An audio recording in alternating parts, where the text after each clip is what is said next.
Summary Channel, and today we will discuss the situation in the world on the 14th of July of 2026. Today we have lots of very interesting updates, so let's start.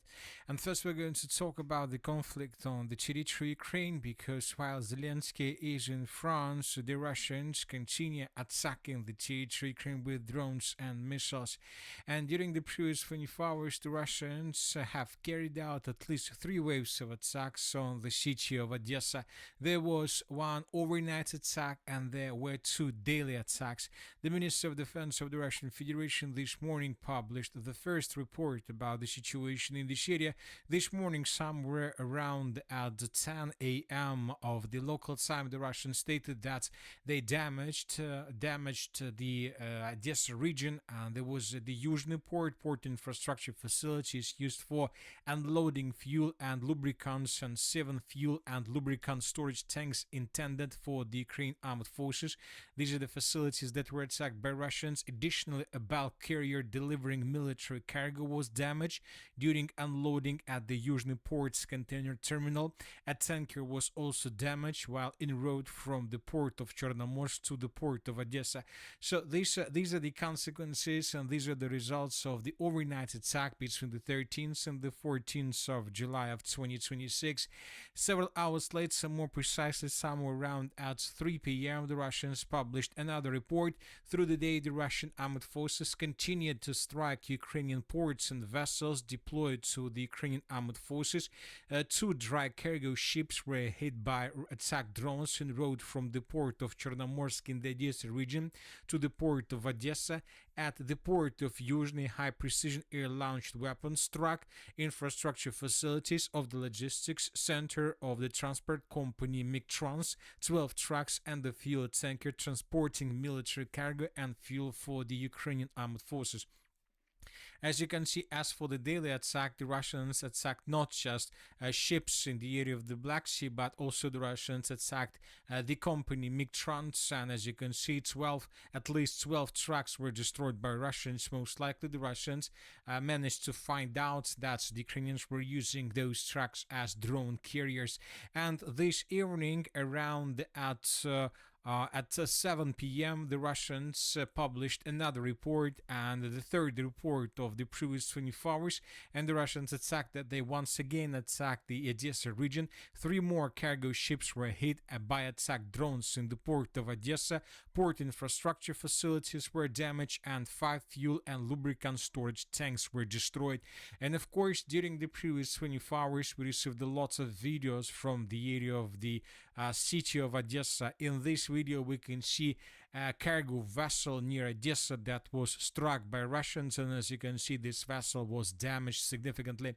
Here we have more vessels in the area of the city of Odessa badly damaged by Russians as a result of the 24 hours attack that started yesterday in the evening and probably still hasn't ended. So here we have another cargo another vessel somewhere in the area of Odessa that was attacked by Russians. The Russians published just 3 videos, more precisely pro-Ukrainian sources published just 3 videos, but as you can see, according to these reports that were published by Russians, up to 10 ships were attacked by Russians, and the Russians haven't stopped. We have a 4th video from this area, so at least we have 4 videos where we can see 4 ships attacked and damaged and probably even destroyed in the area of the city of Odessa. Furthermore, the Russians attacked several fuel tanks. We have videos from this territory here. For example, in these videos, we can see black smoke over this port infrastructure right after the Russians attacked this territory. Here we have fuel tanks, and here we have other facilities that were destroyed by Russians during the daily and overnight attacks. So as you can see, the Russians managed to deal significant damage to the Odessa region, and most likely the Russians are not planning to stop. And the most important thing that these are something like retaliatory strikes. I would like to remind you that since the beginning of the 6th of July of 2026, the Ukrainians have carried out hundreds of attacks in the area of the Sea of Azov. And according to information we have, the Ukrainians damaged dozens of vessels in the area of the Sea of Azov, dealing significant damage to the Russian logistics and the Russian infrastructure. And when the Ukrainians damaged so many vessels in this area, the Russians decided to mirror these actions and to attack the area of the city of Odessa. Most likely, once again, the Russians are not planning to stop, and most likely between the 14th and the 15th of July of 2026, the Russians will continue. And the most important, and most likely, the Russians are not planning to stop. Another important thing is that during the previous 24 hours, the city of Odessa wasn't the only city that was attacked by Russians.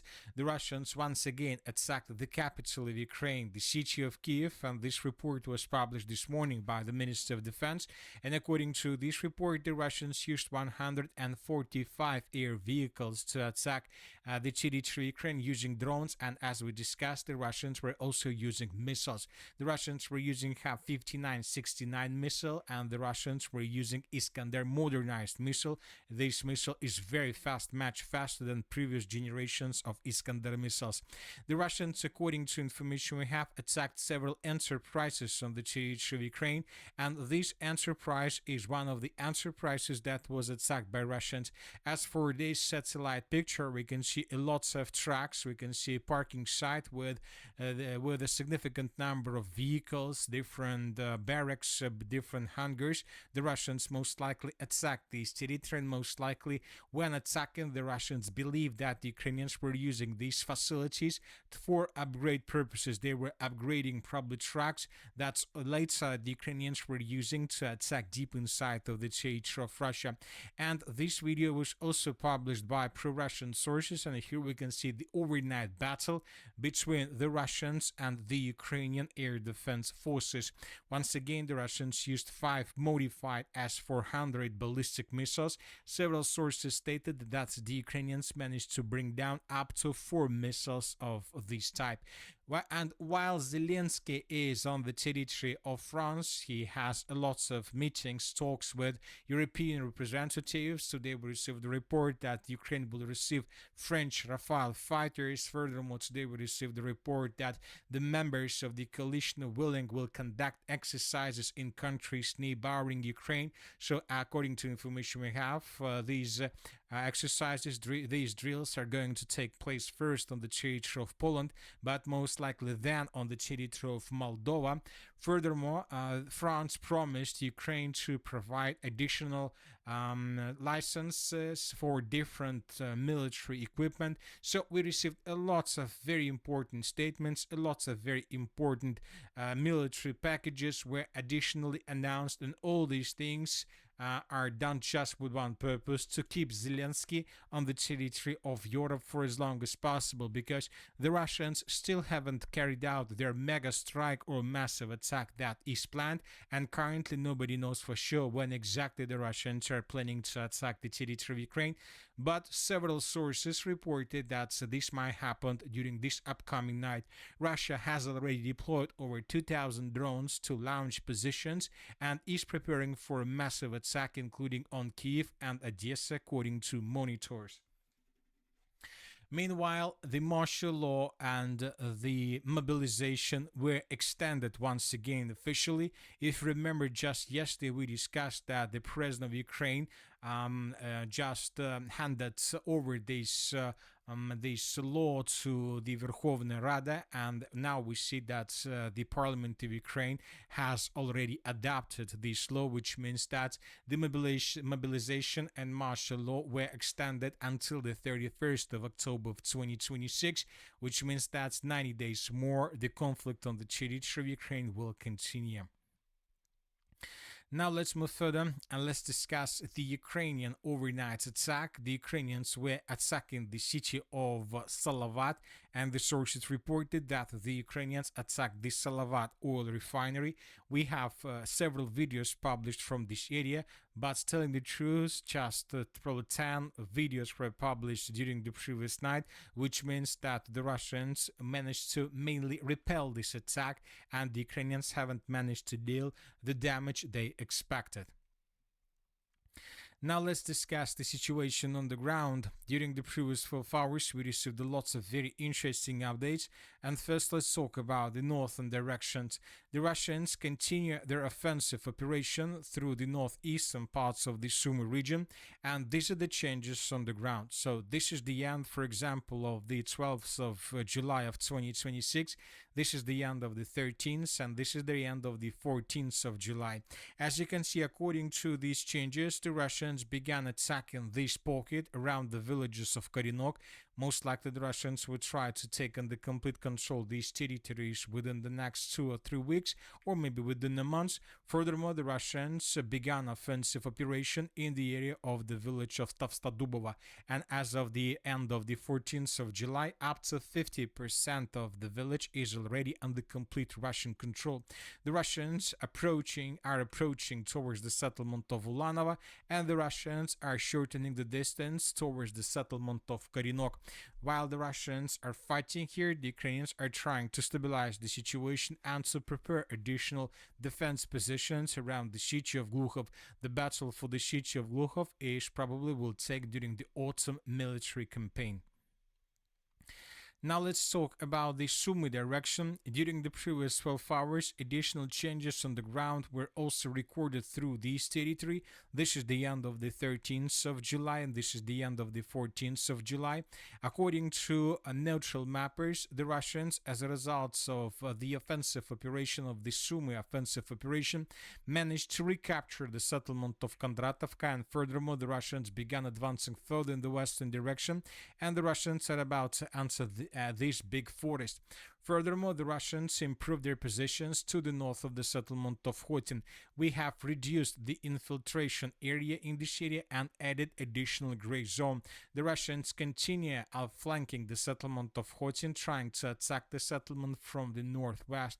Furthermore, the Russians continue expanding their positions to the south of the settlement of Volzhansk, trying to outflank Ukraine's positions in the area of the city of Khotin and Pisarevka from behind. If the Russians continue advancing to the south of the settlement of Volzhansk, and if Russians are able to take under complete control these territories, this part of this big forest, Sumy forest, then the Russians from these positions would be semi-encircle the settlement of Pisarevka and to cut main supply lines. Furthermore, the Russians accelerate their offensive operation between the villages of Krapivshina, Marina, Novosich, and Kiyanitsa. It seems that the next time when the Russians will publish about the situation in this area, they will report, or they would report about control over several villages, but not just over one or two, because it seems that if the defense of any of these villages collapses, then most likely the entire front line will collapse, and the Russians will be able to improve their position significantly to shorten the distances towards the city of Sumy and to force the Ukrainians to announce the evacuation. Furthermore, the Russians accelerate their attacks in the area of the settlement of Krasnopolye. In this video, we can see the Russians bombing the city with bombs, with FABs. As a result of attack, almost the entire building was wiped out by Russians. Moving further, the city of Kharkiv and the Kharkiv direction. During the previous 12 hours, additional gas stations were destroyed by Russians to the west of the city. The Russians continue neutralizing the city of Kharkiv. Furthermore, lots of drone strikes were recorded during the previous nights. We have lots of videos on this matter. And according to information we have, the Russians once again improved their positions through the Bely Kolodets direction, and these are the changes on the ground. The Russians continue advancing, and here we can see almost similar situation, the same situation as we can see through the northern parts of the city of Sumy, and it seems that if the settlement of Bely Kolodets falls, then the Russians within weeks would be able to improve their positions significantly through the entire northeastern parts of the Kharkiv region. As for the Liman direction, during the previous 12 hours, we haven't received anything special. We stopped receiving updates neither from pro-Ukrainian nor from pro-Russian sources, as if nothing happens. I would like to remind you that 3 weeks ago, the Minister of Defense and the Chief of the General Staff of the Armed Forces of the Russian Federation reported that the Russians were about to establish complete control over the settlement of Liman. 3 weeks ago, Valery Gerasimov, the chief of the general staff of the Russian Federation, stated that just 149 out of 11,000 buildings left. 3 weeks have passed, and we see that the Russians still haven't managed to finish the battle for the city, which means that something is happening. And according to different sources, right now the Ukrainians are trying to counterattack the Russians. The Ukrainians counterattack Russians to the north of the city of Liman, trying to reduce the pressure of Russian troops in this area and to force the Russians to fall back. Right now, there are very heavy clashes, but we see that neither the Russians nor the Ukrainians publish any update on this matter. As for the Eastern Slavyansk direction, as you can see, these days, once again, we received hundreds of videos and hundreds of episodes through this territory. Both the Russians and the Ukrainians conduct reconnaissance operations over the city of Nikolaevka. The Russians are trying to understand the current situation. The Ukrainians are trying to destroy these reconnaissance aircrafts. Meanwhile, the Russians continue pushing, and today, according to pro-Ukrainian sources, the Russians have improved their position significantly through this big forest, and the Russians managed to shorten the distances from their edge positions to the first buildings of the settlement of Nikolaevka to less than 2.4 kilometers. The battle for the city of Nikolaevka is going to start very soon. Meanwhile, local sources stated that according to different analysis, at least 80% of buildings in the city have been damaged or destroyed. So the Russians have already prepared the foothold for a battle. We see that the Ukrainians have lost positions, strong positions on the ground. As for the city of Konstantinovka, we haven't received anything special. Pro-Ukrainian sources continue reporting that the Russians are bringing more and more forces in the direction of the city of Konstantinovka, and the Russians continue preparing themselves before the beginning of the major offensive operation further in the direction of Drushkovka. The Russians most likely don't have dozens of months or years for this operation. The operational pause started several weeks ago when the Russians finished the battle for Konstantinovka, and I think that the Russians are about to finish regrouping, and soon they will start their major offensive operation towards the city of Drushkovka with the purpose to take the settlement under complete control and to answer the city of Kramatorsk from the south. As for the Dobropolye-Zaporozhye direction, during the previous 12 hours, we continued receiving updates from the Zaporozhye area. Today, probably every single pro-Ukrainian source reported that Ukrainians managed to recapture dozens of villages through the Zaporozhye direction, but without proofs, without publishing videos confirming this. So let's wait and see what is going to happen next. As of now, we're not going to change the map until we get more reliable proofs about the situation. As for the city of Orekhov, the Russians continue attacking the central part of the settlement with artillery and with aviation, trying to soften Ukraine's defense and to force the Ukrainians to fall back from these territories. And that's it for today. The Military Summary channel reminds